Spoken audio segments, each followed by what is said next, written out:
All right, let's talk about relationships. Now, you've probably heard all about manifestation, right? The law of attraction. Well, I want you to just kind of put that on a shelf for a second. Today, we're diving into something totally different, a faith-based idea called claiming your kingdom spouse. And trust me, this isn't about just wishing for a partner to show up. It's way deeper than that. We're talking about a spiritual journey that's tied to, believe it or not, a divine assignment. So, what exactly is a kingdom spouse? I mean, what does that even mean? Well, at its core, it's this belief that God has a specific partner picked out just for you. But here's the kicker.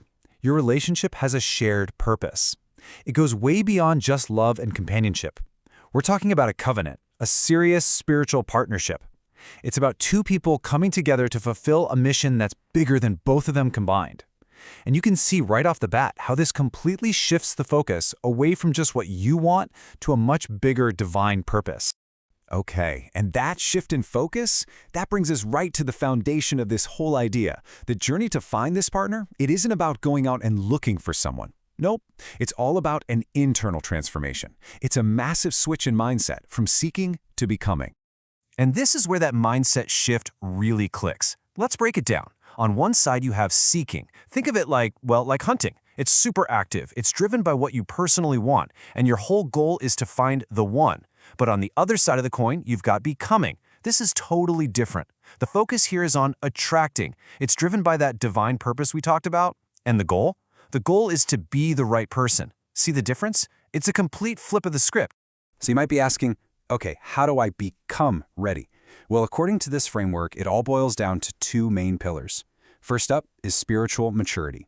The idea is that you get so laser-focused on your own purpose and your walk with God that you just naturally cross paths with your partner who's on the exact same journey. Makes sense, right?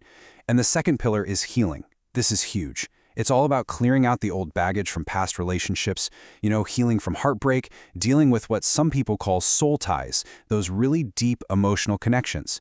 The goal is to become a clean vessel, totally ready for this brand new covenant.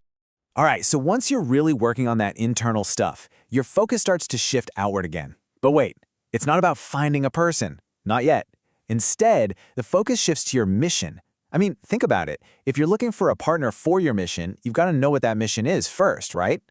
From this point of view, a kingdom marriage is almost like a strategic partnership. Your kingdom mandate, that's just another way of saying your unique calling, your purpose in the world.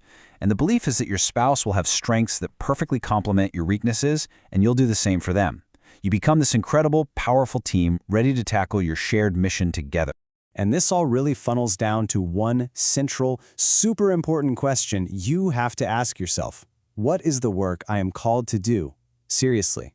Answering this is considered a prerequisite. The logic is pretty solid. If you don't even know your own assignment, how on earth are you going to recognize the person who's been assigned to help you with it? Okay, so let's get into the nitty-gritty. What's the actual method for claiming your spouse? Well, it's kind of a paradox, which is interesting. It involves two things that seem opposite, a really bold act of speaking and a complete act of just surrendering. So that speaking part, that's all about using scriptural affirmations, or what some call confession. Now let's be super clear here. This is not about picking out someone you have a crush on and trying to manifest them into your life. No way. It's about speaking the character of your future spouse into existence, using biblical principles as your guide. You're defining the what, the kind of person they are, not the who. And here's where that paradox really comes in. You claim them by stating in faith that this person exists, that they're out there, being prepared for you. But then, and this is key, you have to release. You have to completely let go of control. Stop the hunt. It's kind of like you've placed an order at a restaurant. You have to trust that the kitchen is preparing it. You can't go in the back and try to cook it yourself. And listen, this part is absolutely crucial. You can't force it. The teaching is very clear that trying to manipulate things or rush the timing, well, that can lead you straight to a counterfeit. Someone who looks the part, says all the right things, but isn't the real deal. The belief is that God actually veils your spouse from you until both of you are truly 100% ready. If you try to peek behind that veil too soon, you could mess up the whole thing. All right, so to pull all these pieces together, let's look at a practical summary of what you're actually supposed to do. You can think of it as a kind of kingdom checklist for this whole journey of preparation. So here are the 4 key actions. Number 1 is preparation. That means you're always working on yourself, refining your character, healing from your past. Number 2 is prayer. You're actively praying for your future spouse, for their protection, for their growth, even now, before you've even met them. Number 3 is patience. And oh man, this is a big one. It's about trusting in divine timing, not your personal timeline.